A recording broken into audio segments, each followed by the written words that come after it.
about long nights, heavy shifts, and chasing dreams when the world is asleep. We're going to talk about raw reflections, motivation, and honest stories from the grind. Welcome to Late Shift Whispers. In today's episode, productivity when you're drained. Lately, I've been thinking about what productivity really means, especially on the days when I feel completely drained. My tired isn't the kind that sleep can fix easily. It starts in my mind and then spreads to my body until I until I feel like a phone that refuses to charge. That's the best way to describe it. I'm mentally tired most days, and that exhaustion leaks into everything. I don't nap, at least I try not to, because my 15-minute naps turn into 2 hour disappearances. So you see why I avoid them. My lowest energy moments are strangely early in the morning when the world expects me to be most alert. The first job sees me half awake, and by the last one, I'm running on fumes. Still, somehow, I get everything done. The train usually comes from work and information overload. I'm juggling three different jobs, absorbing new information every day, and try to keep up with my life. Between you and me, I'm about $30,000 in debt, and that's a big motivator. It's what keeps me pushing, but also what wears me down.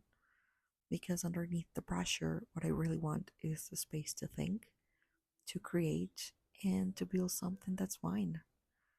My body tells me I'm running low when I start yawning nonstop. My mind tells me by freezing mid task, just staring at the screen, completely blank. And those are the moments I know I need to take a break. Don't get me wrong, I do take breaks, of course. Some days are better than others.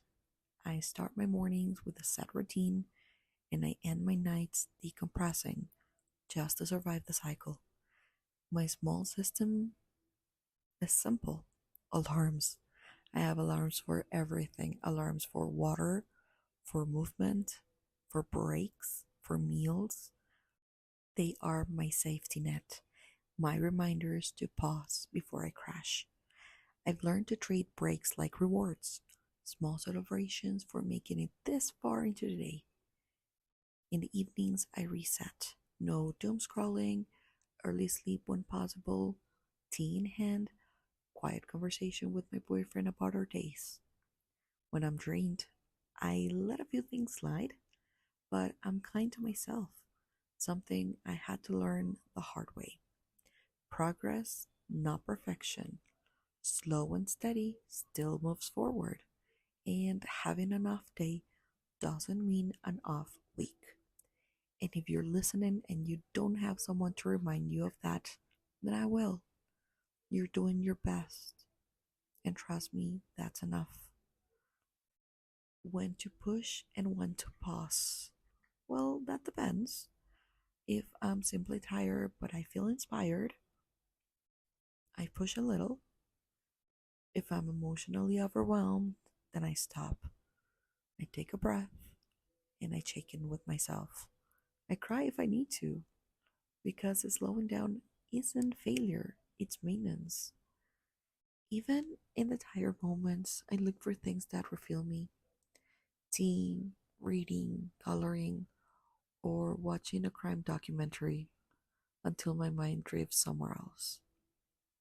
On low energy days, enough simply means meeting the basics, hitting the bare minimum goals. That's productivity too. I've learned that I'm resilient and driven. I know my why, and I've built systems to protect my energy. The biggest shift? Work ends when the workday ends, and rest is part of the job description now. Being productive isn't about filling every minute, it's about filling the right ones. Progress still counts Even when it's slow, rest is part of the plan, not the end of it. And with that, thank you for spending these late minutes with me. If you're learning to rest without guilt, you're not alone. This was Late Shift Whispers. See you next Friday.